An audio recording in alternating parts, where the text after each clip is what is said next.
Pathian nó lẩu thêm thì Israel đấy Pathian nung oi lẩu chuông cần chung lẩu thêm là nhỉ tỷ cần phải thiểm đo này ăn tỷ à Philistia mi tên bối này à mà sẽ vậy nè lẩu chuan Philistia mi ring lẩu mi zo cần tỷ đấy bối đó chút tiếng in ngày tuổi nó trang ăn thiệt để luôn nè với nè cần ram Christian sa dạy tiếng Sunday thì nó đã vuông đi nó đã biết lẩu chuan thế cần đâu mà hết thì tắc mấy Sunday thì thút na à thêm ta rút chung quá thế đủ chú đó Philistia mi đi bắt tục số là vậy ngày tuổi nó trang thêm nhất luôn cần ram Christian nó nung hít à buồn khắc bỏ chết cái này cần là Sunday cho nó cho mấy nè năng lệ kể hiện đấy nghe năng lệ cần chút về hàng mà là Philistia mi đi cho anh ra mạng ngót xì té khát tiếng á thịt nó té rồi thành khán cho anh vàng nghe tiếng ngày tuổi thì mà Israel nó Pathian thì chuan cần chung à hiện hè xem nè rồi lách nghe đi à khóa về chuyện nó nhang nó để ăn tiếng mà với nó làm một chút gìคนละเนี่ยนะพวงเวทจงใจเกี่ยวกับเวทีเรื่องไม่กันรำฮาเลลูยาเวทีเรื่องไม่กันรำดูแน่รอจูเฮ้ยนายดูแลปันอ่ะขอยันดีที่เชื่อไล่จุงปัวชูเรื่องในอินราลีน่ะดารัวลีน่ะจ้าเป็นเมียโลกันรำดูเนี่ยอ่ะว่าไอ้ตัวมันเตะลุงเอ็มดีคำเกี่ยวกับสิ่งเดียวดูครับจิกเสียงเราตัวไล่ที่เราเสียงเชื่อว่าเลยบุญนั้นถอดแล้วมันโตตักเส้นตีนเชื่อว่าแห้งถุยก็สวยดีgia đình人嘞，那多破发多大嘞！昨天把天顶就被人土没土忙务，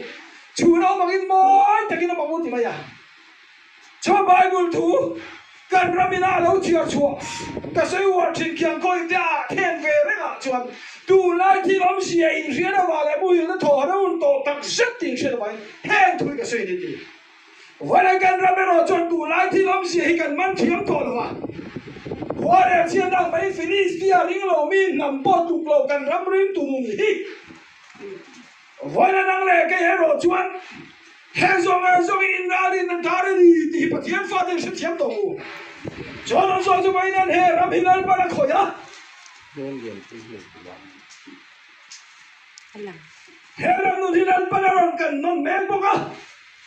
Hei chumpa hi kan naurin ke mamang yan akan nanti ka sa umay. Lalpa min kan nono. Lalpa min koy no lero min pon lero kante kan namatong try china. Har sa lero tay na te soy chia na te. Nanda lero lusun pa chia na mang te. Turan soy niya memero chun lalpa kan no lero base tong try te wa chi. Lalpa Paul thằng này nó đùa bé nun luôn phong phong chuyện tình Lalpa Paul thằng này căn non này đã đi thì căn thì phân lệ chuông xí mà vậy nè rồi cho nên anh chú rồi cho Lalpa bị cái in đi căn đi làm hiền sẽ bị qua tôi mấy đầu in căn nào in cái mà chúng ta mà hiền hệ chú của in ra in đã khó rồi sẽ và thêm mình mới căn chân bằng cái này cho nó bỏ ra sa pha thì cho nó bỏ ra sa tên anh thì sân ta cả chuan anh luôn anh em mà anh sẽ có thể sân chú anh chua rắm anh phẳng ta anh luôn em mà cho anh chậm soi sẽ anh bị tùy tổ nó tụ nó ta làm cái nào chứ thật liếm ta rồi mày anh khó quá nó sẽ lẽ tao cho nó bỏ ra sa pha thế sẽ có thể sân chú anh chua cái thằng khó quá là mà sen không tùy tội lẽ là chủ con anh lung lên anh bị tùy tài anh sẽ có cái sen khá chỉ ở số ní à chứ anh cả vẫn là họ tùy tội đặc sĩ người ta rùa lên ra bùi bên chua mà tắc sụp cả rồi ra bùi còn là tắc cẩn thận cái tôi là cái tùy lẽ mày họ luôn mà cho người ta họ tùy về tội nhiều in ngay cái rùa liền Ram huay ko na ka thei ti shet tu. Bon chu ho bo kan nu che ka. Kan cha na ngai. Bo kan chuak, lai long kan king. Tu na be chu king tu chuak tha long dai to xi lo wa. Kan king zo dou tu mi de ke to. Che tie na. A chuak tha long to fi ba ke nga. Kan king zo dou chuak ba. Ola kan khong ve na sa to. अभी के मैं क्या करूँ ना उसी में चुप सच कोई साथ में मैं थोड़ा सा नंगे हो सो 我立个这么好笨。sao chúng tôi có quản lý cho nên thọ thuy cần thọ thuy là một cái sáng thì cũng có thể thọ chua cái tiền đấy thọ rồi sẽ thầy do tay đang thọ thuy phê còn hắn tống mà chuyện đâu cần thọ thuy này cái nó chùa này còn đấy cái nó tàn thuy tôi đấy chùa của nó không biết ấy thì chuyện cho nó bỏ rồi ra pha để bây giờ anh sẽ có cái xem chung ăn chua ăn khó cần khó cái ông thở thở thà ăn khó cần khó ăn lúc này ăn lúc này bắt đầu nó phát triển năm tới số kia lúc mà lên em ăn mình tùy chất là rồi mấy ăn mình tùy cả đồ nó ăn kia nào bây giờ là lên tới rồi ăn liếm tới rồi mấy chúng ta liếm tới rồi ta cả chua ăn chua nó sẽ có cái xem khá cho chỉ ở shop ta ăn ta vốn mấy khát thì ta cái thong nó sẽ tổ tới chú luôn hi mà cặp mấy ổ thì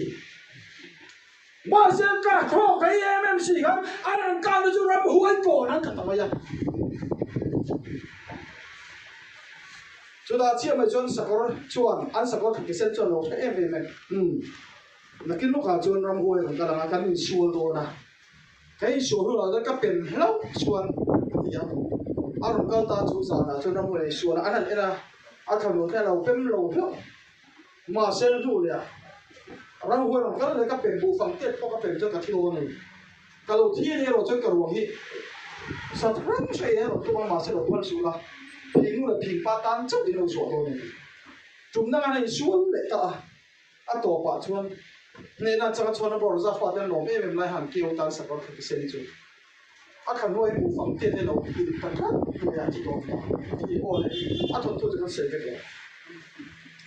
我要不然把你的干痛啊，咱把那个没谁的话，跟干痛那边多的很个去啊，啊，这不就不好出动的嘛？lấy luôn kỹ sao còn lắm đâu mà hay là mà cho anh thấu này sẽ em mà ngừng làm cái đó cho bị thuốc thì bọn thèm thuốc khi em ngừng bị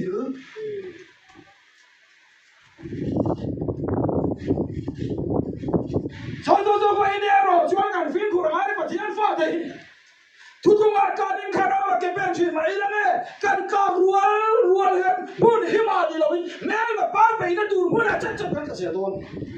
กันจังไรกันฟิล์มคุณอะไรก็จะช่วยนักบอลช่วยฉันทำงานอย่างนี้เราฉันต้องกองกันตัวตาหน้า first step นี่ก็จะไม่ใช่นะเหตุการณ์ที่อาจารย์ก็ต้องการรวยไม่ใช่จะสิบ้าขันอาตุเลยฟาดแต่อุณาเตนันขาดแต่เนี่ยละขันอาทิตย์โดนไหนขันลันป้าปะเทียมฉันเอาแล้วกันนั่นเลยเงี้ยโดนเจ้านี่chú anh các ruột tại ai cũng ta mà một chia số là cái nào lâu rồi thanh nghề anh chú thì thì chú anh khai lại bài vừa cái này xem cháu sẽ phải là u nào thế này khắp chú bị chuồn rồng cho anh thích tao tất cả thì nó mà khan ai cũng ta mà cùng gia đình để sống thun về nó mà khan chuồn anh chuồn sẽ ta cháu sẽ phải là u nào thế này khá cái hậu chuồn khai lại mi generation bị cái chú anh thích bài vừa trong cái mà nó chuồn thắt anh chuột ta khan lần ba cái nó lần bây giờ luôn chú anh mang em mà chú em mang em mà lần ba cái nó lần bây giờ ai cũng ta mi đó tal việc riêng không to ai cũng ta mi đó tăng veng tu đó sau em con tu đó cũng tháo cái này to ý sẽ phát đến lần ba cái nó lần bây giờ nó luôn vong thì nó mà xem anh phát tăng này cũng sẽ đi chùa cũng sẽ đi sống thu bằng gì cái nào à phải tháo em song à chân lần ba con này em bây giờ mà sẽ này lần ba con này em bây giờ rồi sẽ tăng lắm thế mày rồi lăng ta pharo ra là cái chia media mà apu sẽ thua về làm về mày Mosia kalau kami percaya dengan kanon ta Mosia cũng ta mà cái tiếng đó trên kami tin mang ao cái gì Israel phát đến lần ba kanon này nó bây giờ tụi nó trong ta nó phiền về nó sẽ tốt không cho hai đứa bọn nó bây này thấy Pharaoh sẽ làm ta nào ta để ai cũng ta bỏ anh đi ta khát chúa hết bây giờ percaya kanon này bây giờ khán tụi nó trong ta này hết nó không biết theo cái số ta em biết cái em uổng cái gì mà sẽ lên ba cái này là thiên đồn ta, bắt thiên Aaron,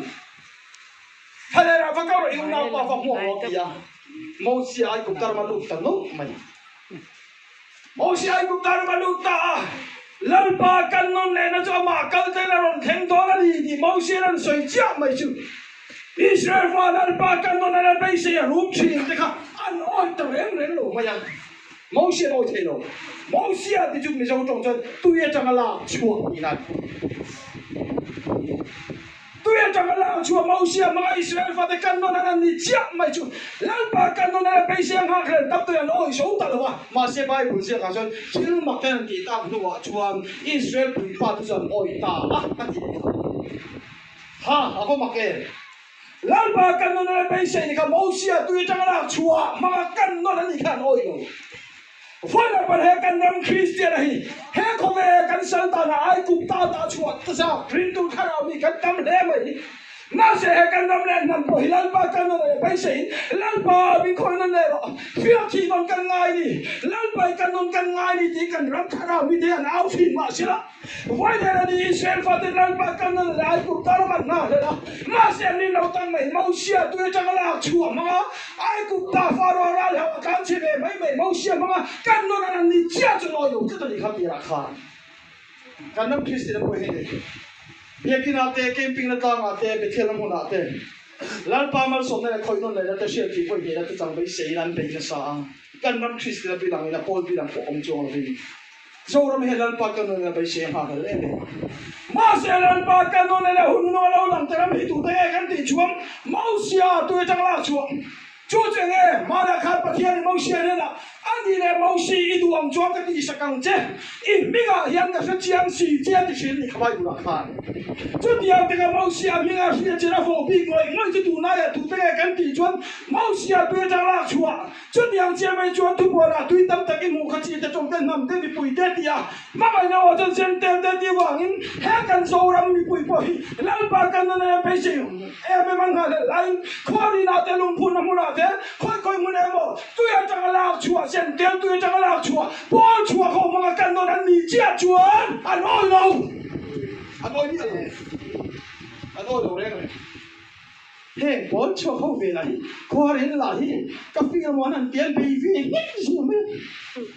บอลชัวเขาโดนหลายทีจังlần ba căn nó này lần bây giờ hai cũng đại sẽ phát sản tan hơn mà sẽ mau xia tôi chẳng làm chuột mà căn nó là gì chứ khăn rồi đi hả với lại tôi chẳng làm chuột tôi chỉ tụt cái nghe căn tỷ chuột em này不搞店就好店嘛对不不搞店你看这听说他们那种个地方对不啊对不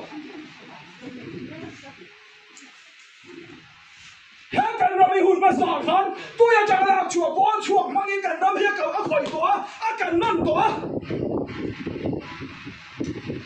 มาเสียหุ่นเรากันเสียแล้วบอลชัวนี่งั้นไปหุ่นวัวแต่ทะเลมาเสียนะไว้เนี่ยบอลชัวเขาตีบอลชัวได้หรอจนเรารู้ไหมชูตั้งใจดูทุ่งไอ้เงี้ยติดชวนประเทศข้าไม่เสียข้าอันเงี้ยเนี่ยเราพอจุดเดียวจุดเดียวรู้ช่วงเจ็ดเดียวไม่เสียข้าประเทศเนี่ยนะประเทศชาตินักข่าวเราคุยกันสิอันนี้เลยมูสีอีดวงจงกันดีสักครั้งเจ้อีมิงอ่ะเห็นกับเจียงสีเจ้ดีเสียไหม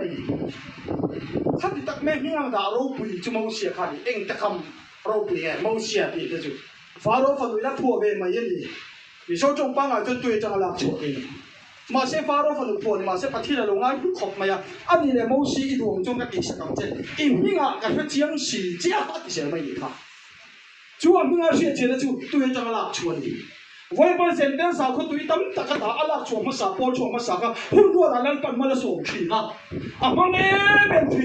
คุณวิ่งรอบมาสิแล้วประเทศทั่วซอยนุ่งถีกันตาส่วนเลยสาวผู้หันการรอบมาสิจงเชื่อเรากี่มันในถีกันตาไอ้เงี้ยติจวนตัวจังหลักชัวมิ่งรัวแต่นั้นบ้านเรามาเราก็จะวางคันนั้นบ้านหุ่นมาสาปอชัวนั้นมาละส่งปอถีนี่ก็เสียเกียรติตัวนี้อามาสิข้าวมาสาวค่ะอันนู้นน่ะเฟลินโซนที่ข้ากินมีนุ่มไปชูสักมาเสคนนี้เนี่ยเขาอยู่ว่าทุกสิ่งเพื่อนุ่งเลยตัดเสียมันเทียนหลังบ้านมาส่งอันนั้นขันตั้งให้นุ่งรัวถูกไหมเลยค่ะข้าพ่อชอบเที่ยงเช้าหกค่ะกันดีแบบนั้นนี่เราเป็นเอ็งที่จะรู้รัวแต่หลังบ้านมาส่งอีมิงอ่ะก็คือเจียงสีเจียฮะที่ตัดเสียเราไม่เสียค่ะ啊，明个天气那就对着个啦，穿你那看不嘞？不 hun ma sa po tui sen tel tui jang la chua po chua ma sa ho kha lal para mi nga wa in ma la som phi ma se hu lo ka se la po chua ni na du tok ta an cha ko we me ma po ra man sui cheng heng heng a an thu sui sia me ma man du na phil tu ta po chua na man ta sang em ma ya mà sẽ chủ mẫu xe ram tuy cho nó chủ bố cho nó chủ trạm chủ hun rùa đã lên phần mân sổ chỉ mà sẽ cả hai đã đủ số cả rồi quá nằm ở đó cho mẫu xe ta hiện đi tổ bằng nếu bố cam pizza cam ăn thịt chi mà chuan bắt hiện mẫu xe phơi ta bắt hiện là thì cái đó vì sinh ra trong cái gì mông tất cả làm chuan mẫu xe cho nếu bố cam pizza cam ăn thịt bốc hun là chi mà phơi cái nào nắm đúng lệ vắng chỉ lệ mà sẽ lệ thằng cái gì ra cái nào nắm nó chọn muốn mày nắm tận khi nó mau sẽ cho cái nào dùng ăn uống đi ra cái nào dùng nó bùn kia phê thế à cái bậc thiên sẽ mặc cái lo ta năng ấy rồi cho ta hiện đi tổ bằng mấy cái bà lúng quỷ mà thì khả năng cái trôi bôi xíu thì thấy ôi cái bậc thiên khát thì cái mình ăn xiết xiết này mình ăn hung hăng mau xiết à cái nào nắm cái khí kia rồi mấy rồi với lại bên ball chua lắm luôn đầu từ lúc mà bằng thế cái tầm thấp cái ball chua lắm luôn đầu từ đi là lắm về tôi hết tầm cái gì thì ta chân lắm luôn đầu máu xe bò là thiếu chiang em mà rồi ông chiang em mà rồi mà xe mù lẹ thì ăn cả cái chân đó mà nó đi hao rồi cái gì hao nó sẽ thú cánh bị vắt các cần răng cổ hiện thì tôi thì quy tu dùng lại mà đi đâu tụi lo ram phong ra một năm một bao tất cả đồ chỉ cho tôi bao lúc để làm đấy nằm cái đó chúng ta hiện nay tổ bằng mấy cái bao lúc bị mà để làm cái chơi mua xíu chú bảo cho đồ nào tu bao chuột mà sao làm hi lấy mà khá bom tắc tất cả nhà cái bao chuột cái nhà cái水蛋蛮甜冇事啊，佢真係明白天呢度，你咧冇事呢度黃磚嘅地實咁啫，明啊，佢非將時間你真係先嚟擺度，做啲人嗰邊咧冇事啊，無咧馬事啦，都實對張個錯先，對張個錯，幫錯乜啥嘅，換乜啥咧份無咧，乜錯全馬事啦，就對張個錯，幫錯得啦，如果做緊啦，攞嚟聽數得啦嘛，不聽啦，再幫數得啦嘛。năng cái nào cho ta hiện nay tổ bằng bao nhiêu mà sao thấy tổ bằng mấy ba lúc bị mà thì năng những cái mình chơi máu xí đâu thì tất cả bây giờ cái bao lần ban đầu mình chẳng xem cái bao nhiêu chú sáng thì cũng đang chơi sáng thì sống thì lại cũng sống thì lại cũng về cái nào về cái này cái bao à chị cái gì mình cái gì mà xí là bây giờ nó này cái nó mới năn tàn rất ngã rồi cái vùng mà sao thì cho thì ta kinh cần hôm hal cam hôm nhỉ là bây giờ đâu cũng được này là pas cái nào xí hết ram rồi xem bù ram thì ăn hôm hal nó sẽ khóc mà dân đều là mặc chuan là lý xuân cái tiếng ấy mình thi gì mà ta bị nông yên xuân mình thi gì mà bị nông yên xuân đi gì là lý xuân thầu đây đó thầu xem đó khăn về cũng phải hùng tiếng ấy mà nó khăn về tôi cái là lý xuân thầu đây là chiang ấy mà thầu lộc nó bị bụi thiểm lên tên hèn mà tàn thế là khơi suy em tao tức khăn lộc thầu đây nhà em nó sẽ tắc cái mù bụi thiểm lên tên hallelujah mẹ sẽ cần hay cái ôm anh chùm lâu đấy nè trồng rinh su bên trên su mình đang suy này hết tăng cái bị vào lâu là cái xem rồi thì khăn về tôi cái là lý xuân thầu đây không chiang tôiจะkhăn về tôi đây nha mà sẽ ăn cá cái tăng cái nó sắc cái nó mà vàng anh thì đâu biết vậy là bạn thản về tu hậu ruột chú hết cái水风都cái này vẫn chỉ đi ruột hậu cái speaker ruột hậu đến thản về tu nhỉ thọ sanh đó cú rong toàn về thì em thấy người ran toàn bốn bên này cái bên này cả hành水特cái nó chứ anh là tí nào thì nè thấu để đến水扎起mà sẽ ăn lỗ lao nó bảo khăn thấu để nó水đến chi nó vậy thản chú nó muốn cắt tăng lên gì tiếp tăng lên khăn ven tu để hậu bị chú mà tăng cả ăn cái ngõ vếtตัวนี้vào nên mà đâu bảo khăn mình ăn水đây cái chúผู้ฝักแต่เห็นแล้วสวยตกพุ่งชวนผู้ฝักแต่เห็นชัวพุ่งชวนกระชวกมาหลังลงเลยท่านติดชัวชวนมาเป็นเกินมา anh ấy không thảm với tụi cái này hết à mà đâu cái speaker làm về đâu chẳng mấy nắm tụi chúng rồi xoay chỉ do nó bị cái cái đồ rồi tụi cái thảm với tụi cái này à thôi là đi cho người chiang nghe mà sẽ bùi thiểm lên đến anh khóc cái đó mà anh sẽ phụ ngang lại rồi mà vậy đi đến khả năng nó về rồi anh về chua rồi có tiền mang thiểm có luôn những người bùi cái này rồi cho thầu đấy cho Galilee anh lấy chế về là anh lá tổ thì cần chế về cần mà thế làm bằng rồi chứ Abraham sau khi anh đã viên sân đây tôi gặp Abraham tổ như là thiên diệp hàng ruộng ăn ven hàng ruộng ăn hung hả cái này chuan hè khăn hết hồ sân tổ thì cần chế được ra nhưng van được đâu tết chuan anh tiếng anh thì cả anh nghe mình chỉ xin mình đúng như gì mình chỉ xin mình cho mình cần giống mình tổ luôn mà sẽ thản viên tu tên thô là chỉ sẽ chiang thế mà sẽ quy thiệp tên ăn cá cái tầng cái nó sắc thế thôi thô tổ không phải nó bị tiếng tổ lo cái nó bị tung sang nó mà lụt tổ tiếng tổ lo ăn ao bằng tổ lo sắc rồi quy nó xuống này phải ăn can tổ phép tổ bạc nhàn Abraham ăn về na thản ruộng ăn là về na cái này rồi sẽ thản chu ông tổ lo thì cái chuyện em rồi thảnพวกăn tổ phép tổ lo cho nên là cho cái này rồi sẽ cần quan chú nó làm tổ thì tổ nó tụi tan tổ anh ấy cần viên khử lầu hệ mẫu xe trang mà sao cái lầu quan chú tổ nó làm quay cần hung hận khử lầu cho nên ta bố cho nó ông ta không hoàng hiền bố chú ta bố chú để hệ ông ta không bị hiền chứ cho nên anh ấy hoàng chú anh ý mình cái cái chiang xì chết thì mẫu xe hung hận rồi ngay mình đủ sẵn ngay ngay mẫu xe tổ ha tham rồi tiêu lệ tụi anh ấy xì chú anh vậy nên bố chú mà sao lần phần mà nó sống cho nó mình bị cắn nana lồng phân tổ bố chú rồi cắn mà sao thế rồi nó mình quên oi lâu lẽ in ai cũng ta là Israel phát sản tăng cái nó này là bị sĩ tên Moses rồi khen khăn đó chân oi miệng lâu mà sẽ có thiên thiên mặc thì anh ăn sắc chiang oi tan cả Bible check cần bộ rồi nó đi vào chân vậy nên hệ Moses hun hiệp anh để tổ na tổ thác tổ chỉ cho Joshua thì mình số trong trong trận đấm tu thì này vẫn đâu bị yên vậy nên hệ Moses tôi chẳng làm chuyện bỏ chuột nó đi mất thiệt cái nào nó thành rồi tổ đó nó vàng in vậy nên tổ lệ chia rồi cho Joshua cho mà cho chúng pha nó mới cái hàng cải với cái máy tổ Joshua thì cho trận đấm tu bố cho nhiều hộ cho trận đấm tu nhỉ kỹ là vậy nên bố chúa tôi chẳng làm chúa Moses nó khá tổ rồi mà Joshua thì mua căn tin chúa hắn sẽ nên mang ăn sủi chia đầu đây là thấy nó cá là bộ sao còn chiến chiến nó lâu là mẹ chồng cá là bộ lúc sau nó lâu thêm mẹ cá là bộ nụ nó lan ba trận tâm lại về tù đi lan bẩn vậy là ta theo tu là lúc mình ngắm tu bà sáng thả xuống ta đi sẽ thằng liền quá cho nó lại cái chân thấy nó tôi ta là chuồn mỗi siêu hung cái tu sản này mà sẽ là rồi mà thêm số cả lâu tôi đang làm chuồn nó khá lâu tộc tổ là vậy nên là cho nó lại cái châu số ta mà lấy số chúng nó trận tâm lại về tù đi lần ba lô mình lên về tàu tu ta na cái nào nắm lô tu lên mỗi xe ya tiếng số taxi là vào chân châu xuân na